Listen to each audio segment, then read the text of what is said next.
నమస్కారం కేతిరెడ్డి గారు. నమస్కారం బాబు. చెప్పు. ఎలక్షన్స్ అయిపోయి చాలామందికి ఒక డౌట్ మిగిలిపోయి ఉందండి. ఏంటంటే మహిళల ఓట్లు ఏ పార్టీకి పడ్డాయి అనేది సో అందరు కన్ఫ్యూజన్లో ఉన్న విషయం అది. అండ్ ఎలక్షన్స్ అయిపోయిన తర్వాత అందరికీ ఉండే కామన్ డౌటే అనమాట. మీరు చెప్పండి, అంటే మీ ఉద్దేశం ప్రకారం మహిళల ఓట్లు ఏ పార్టీకి పడ్డాయంటారు అసలు? యాక్చువల్గా తెలుగుదేశం వాళ్ళు మొత్తం ఏంటంటే మహిళల ఓట్లు వాళ్ళకు పడినట్టు చెప్తున్నారు.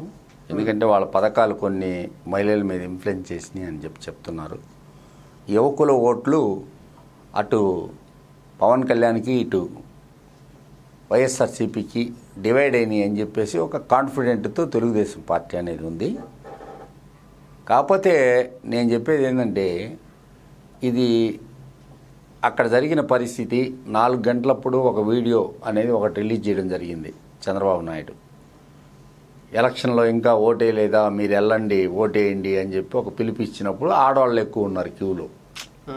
ఆ తర్వాత ఆడవాళ్ళు కదిలి వచ్చారు, ఎందుకంటే ఎండాకాలం కదా.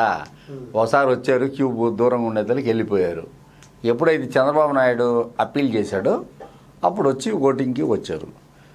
ఈ ఎలక్షన్లు ప్రధానంగా ఇంత ప్రతిష్టాత్మకంగా జరిగేదానికి 3 కారణాలు ఉన్నాయని చెప్పవచ్చు. 3 వ్యక్తుల యొక్క పాత్ర ఈ ఎన్నికల్లో పనిచేసిందని చెప్పవచ్చు. అది ఎవరంటే 3 పీకేలు. 3 పీకేలు. ఒకరు పవన్ కళ్యాణ్, ఒకరు ప్రశాంత్ కిషోర్, ఒకటి పసుపు కుంకుమ. అంటే మీరు అడిగారు కదా ఆడవాళ్ళ ఓట్లు ఎవరికి వేసారని. పసుపు కుంకుమ అనేది పనిచేసి ఉంటే ఆడవాళ్ళు తెలుగుదేశానికి వేసి ఓటు వేసి ఉంటారు. అదేవిధంగా రాజకీయ ఉద్దండులాగా ఎన్నో ఎన్నికలు చూసిన పీకే ఇచ్చిన అనుసంధానంలో వైఎస్ఆర్సీపీ నడిచింది.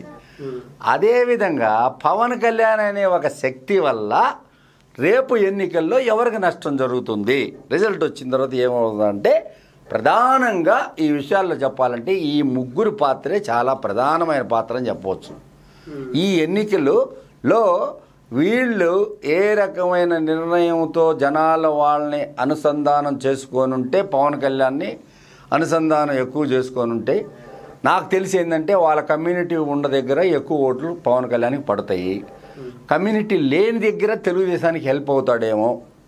కమ్యూనిటీ లేని దగ్గర ఒక 10,000 5,000 పడినాయి అనుకోండి ఓట్లు, అలాంటి దగ్గర తెలుగుదేశానికి హెల్ప్ అవుతాడు. కానీ ఎక్కువ చీలినప్పుడు హెల్ప్ అనేది జరగదు.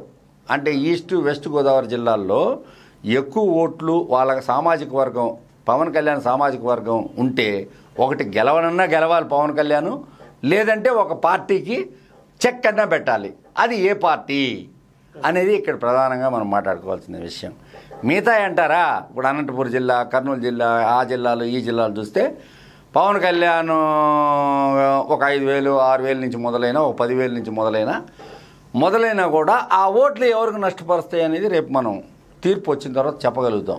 ఆ ఓట్లు ఎక్కడి నుంచి పోయినాయి, వైసీపీ నుంచి పోయినాయా, టీడీపీ నుంచి పోయినాయా అనేది చెప్పవచ్చు. ముఖ్యంగా చెప్పాలంటే ఈ ఎన్నిక ప్రధానంగా పీకే అనే 2 అక్షరాల మీదనే జరిగినాయి అని చెప్పవచ్చు. ఒకటి పవన్ కళ్యాణ్, ఒకటి ప్రశాంత్ కిషోర్, ఒకటి పసుపు కుంకుమ.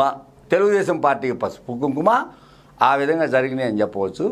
ఎలక్షన్లు అయిపోయిన తర్వాత ఈవీఎంల గురించి మాట్లాడడం అనేది చాలా తప్పు. అది ఎందుకు చెప్పాలంటే 2014లో ఎన్నికలు జరిగినప్పుడు ఈ ఈవీఎంలతోనే మీరు విజయం సాధించి 6 లక్షల ఓట్ల మెజార్టీతో పక్క పార్టీ గెలిచినప్పుడు అప్పుడు మీరు ఏం మాట్లాడకుండా అప్పుడు మీరు నరేంద్ర మోడీతో అనుసంధానంతో ఉండి, ఆ రోజు మీరు నరేంద్ర మోడీతో ఉండి ఇప్పుడు ప్రజల్లో వచ్చేసి ఒక గందరగోళ పరిస్థితి ఉంది. ఆ రోజు మీరు నరేంద్ర మోడీతో ఉండి ఇట్లాంటి పని చేశారేమో అని ఒక డౌట్ కల్పించేదానికి కూడా ఆస్కారం ఉందన్నమాట. నేనేం చెప్తానంటే ఎన్నికల సిస్టంలో ఇప్పుడు వచ్చేసి ఈవీప్యాట్లని పెట్టడం జరిగింది. అది ఎట్లా ఉంటుందంటే ఓటింగ్ సిస్టము, మనం ఓటు వేయం కానీ అక్కడ చూపిస్తుంది, ఒక స్లిప్ వస్తుంది మనకి. ఇంతకుముందు ఆ సిస్టమ్ లేదు.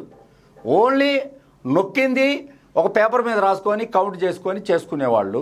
అది కొడితే వైఎస్ఆర్సీపీ అని కొడితే ఇన్ని ఓట్లు పడినాయి బూత్ వైజ్గా అని ఇంతో ముందు ఉండేది. ఇప్పుడు ఈవీప్యాట్లు అనేవి వచ్చినాయి కదా. ఈవీప్యాట్లు వచ్చినప్పుడు ఈ ట్యాంపరింగ్లు అవి ఉండవు.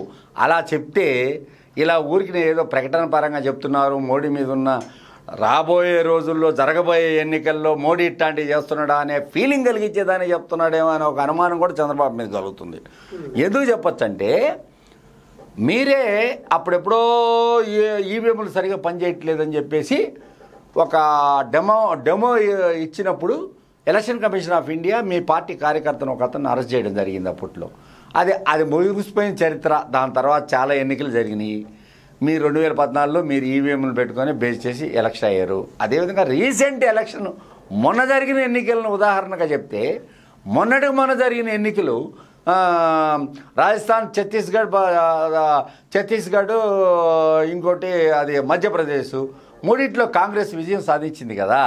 అంటే ఈవీఎంలు ట్యాంపరింగు చేసుకునే పని అయితే ఈ 2 రాష్ట్రాల్లో కంచుకోట్లు, ఎవరికి కంచుకోట్లు అక్కడ ఆల్టర్నేటివ్ గవర్నమెంట్ ఉంటుంది ఎప్పుడు కూడా.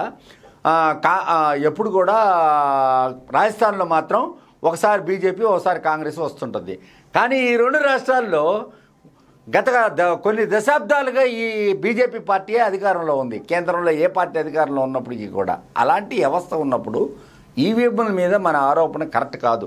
మనము ఒక మార్గదర్శకత్వంగా ప్రజలకి మనం తెలియజేయాల్సిన విషయాన్ని రాంగ్ ఇండికేషన్ కూడా ఇవ్వకూడదు. అది నాయకత్వానికి ఏంటంటే ఎప్పుడు కూడా మన నోటి గుండా ఏ వార్త వస్తే ప్రజాస్వామ్య వ్యవస్థలో ప్రజలు ఒక రాజకీయ నాయకులు చెప్పే మాటల్ని శిరసా వధించే వాళ్ళు కొంతమంది ఉంటారు. వాళ్ళు ఏమనుకుంటారు, ఇప్పుడు ఈ ఈవీఎంల గురించి చంద్రబాబు నాయుడు గారు ఎట్లా చెప్తున్నారు, ఏంటి అదేంది ఇదేంది అనే ఒక ఫీల్ అవుతారనమాట. ఈ ఎఫెక్ట్ ఏంటంటే ఓవరాల్గా ఇంకా జరగాల్సిన ఎన్నికలు చాలా స్టేట్లలో జరగాల్సిన అవసరం ఉంది. కానీ ఇది ప్రకటన వనికి వస్తుందేమో అనుకుంటున్నా. దీంట్లో ఏం జరుగుతుందా ఏందో అనే దానికంటే అక్కడ కొంచెం న్యూట్రల్ ఓటర్లు ఎవరన్నా ఉంటే మోడీ ఇట్లా చేస్తున్నాడా, మోడీ ఇటు ఈవీఎంలు ట్యాంపరింగ్ చేపిస్తున్నాడా కాబట్టి మనం వేయకూడదు అనే ఫీలింగ్ కూడా ప్రజలకు ఓటర్కి కలుగుతుంది. కాబట్టి ఇక్కడ ఈవీఎంలు అన్నారు, ఏది ఇక్కడ ప్రూవ్ కాని వ్యవహారాలు ఇవన్నీ. ప్రూవ్ చేస్తామని మనం చెప్తాం, కానీ ప్రూవ్ కాని వ్యవహారాలు. మీరే రాండి అధికారంలోకి, మీరు ఏదైనా సిస్టమ్ తీసుకురండి, కొత్త సిస్టమ్. ఈ రష్యా మిషన్లు అంటారు, అవి అంటారు. మన హైదరాబాద్లో తయారైన మిషన్లు కూడా ఉన్నాయి. వాటిల్లో ఈసీఐఎల్లో తయారు చేసిన ఈవీఎంలు కూడా ఉన్నాయి. కాబట్టి నేనేం చెప్తానంటే, మన వద్ద వస్తే ఒక రకంగా, మన వద్ద లేనప్పుడు ఇంకో రకంగా. ఇప్పుడు నరేంద్ర మోడీ అనే ఒక ప్రధానమంత్రి హోదాలో తప్పు చేస్తాడేమో అనే ఒక ఫీలింగు అనేది కలగడము, కల్పించడం అనేది కరెక్ట్ కాదు. రేపొద్దున ఒకవేళ మీరే రేపొద్దున ఎన్నికలు అయిపోయి రేపొద్దున కౌంటింగ్ అయిపోయింది 23 పైన, ఇది మీరు చెప్పింది నిజం కాకపోతే ఒకవేళ మీకు ఓటమి చెందితే చెప్పుకునేదానికి ఈవీఎంలు ట్యాంపరింగ్ చేశారు. ఇప్పుడు మొన్న కేసీఆర్ ప్రభుత్వాన్ని మీద కూడా ఇదే విధంగా చెప్పారు. ట్యాంపరింగు ఇవన్నీ ఎలక్ట్రానిక్ని తప్పుగా వాడడం అనే వ్యవస్థ అనేది ఉండదు. ప్రజా చైతన్యం, జనం ఓటర్ చైతన్యం అనేది ఉంటుంది. నేను నొక్కిన దాన్ని పడలేదే అని 5 నిమిషాల్లో ఓటర్ అడుగుతాడు. 5 నిమిషాల్లో దాన్ని రెక్టిఫై చేసి తిరిగి ఓటింగ్ చేసుకునే హక్కు దాంట్లో ఉంటుంది. ఒకవేళ మిషన్ చెడిపోవచ్చు అంతవరకే, కానీ కనెక్టివిటీ లేకపోవచ్చు. దీన్ని నొక్కితే దాంట్లో పోయి పడుతుంది. పడినప్పుడు మీరు నొక్కింది దీనికి అని గుర్తు చూపిస్తుంది. లేదు అని కింద నొడితే వేరేది వస్తుంది.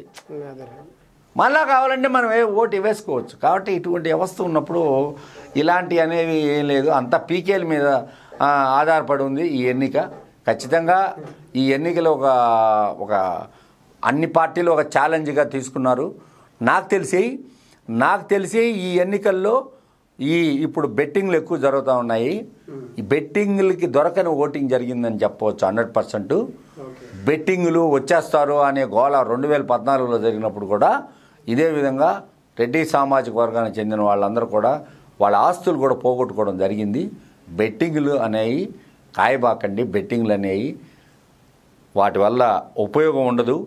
మనం బెట్టింగ్లు పెట్టుకున్న దానివల్ల పోయినసారి పోయిన డబ్బు ఇప్పుడు సంపాదిద్దామని అనుకున్న దానివల్ల ఉపయోగం ఉండదు. ఎప్పుడు కూడా ఎట్లా ఉంటుందంటే ఓటర్ ఎవరికి ఓటేసాడో అనేది చెప్పడం చాలా కష్టం. ఎందుకు కష్టం అంటే అలాంటి ఎన్నికలు ఆంధ్ర రాష్ట్రంలో జరిగినాయి కాబట్టి ఆ ఓటర్ బయటపడిపోయి ఇక్కడ కేసీఆర్కి ఓటేసినట్టు చెప్పిన పరిస్థితి అయితే ఏమి. ఇక్కడ పోయినసారి మొన్న అసెంబ్లీలో ఏ కెమెరా పెట్టినా కేసీఆర్కే ఆ ఓటు అనేవాళ్ళు, అక్కడ అనరట్ట. కాబట్టి నేనేం చెప్తానంటే ఈ ఎన్నికల్లో ప్రధానంగా మంచి ప్రతిష్టాత్మకంగా జరిగినాయి. ఇది నరేంద్ర మోడీకి చంద్రబాబుకి జరిగిన పోరాటము అని చెప్పేదానికంటే దేశం ఏ నాయకత్వాన్ని కోరుకుంటుంది, సంక్షేమ ప్రభుత్వాల వైపు ప్రజలు కోరుకుంటున్నారా, అంటే సంకీర్ణ ప్రభుత్వాల పట్ల ఆకర్షితులు అయ్యారా, రీజనల్ పార్టీస్ ఎంతవరకు దీంట్లో విజయం సాధించినాయి అనేవి కూడా ఒక కిలోమీటర్గా తీసుకోవాల్సినంత అవసరం ఉంటుంది. కాబట్టి రాహుల్ గాంధీ కూడా మాట్లాడింది. రాహుల్ గాంధీ వాళ్ళ అవ్వ అయితే ఏమి, అదేవిధంగా వాళ్ళ తండ్రి అయితే ఏమి టెర్రరిస్టుల వల్ల చనిపోతే దాన్ని వేరే రకంగా టెర్రరిజం ఈ దేశానికి సమస్య కాదని అంటే పాలసీ మైండెడ్గా మాట్లాడాలి. ఎప్పుడు కూడా వ్యతిరేక ధోరణితో ఉండకూడదు. కాబట్టి నీకు వచ్చినప్పుడు ఒక రకంగా, నీకు రానప్పుడు ఒక రకంగా చెప్పకూడదు. కాబట్టి ప్రజా చైతన్యం ఉంది. ఈ ఎన్నికలు తప్పకుండా ఒక ప్రతిష్టాత్మకమైన ఎన్నికలు చెప్పవచ్చు. Okay, thank you sir.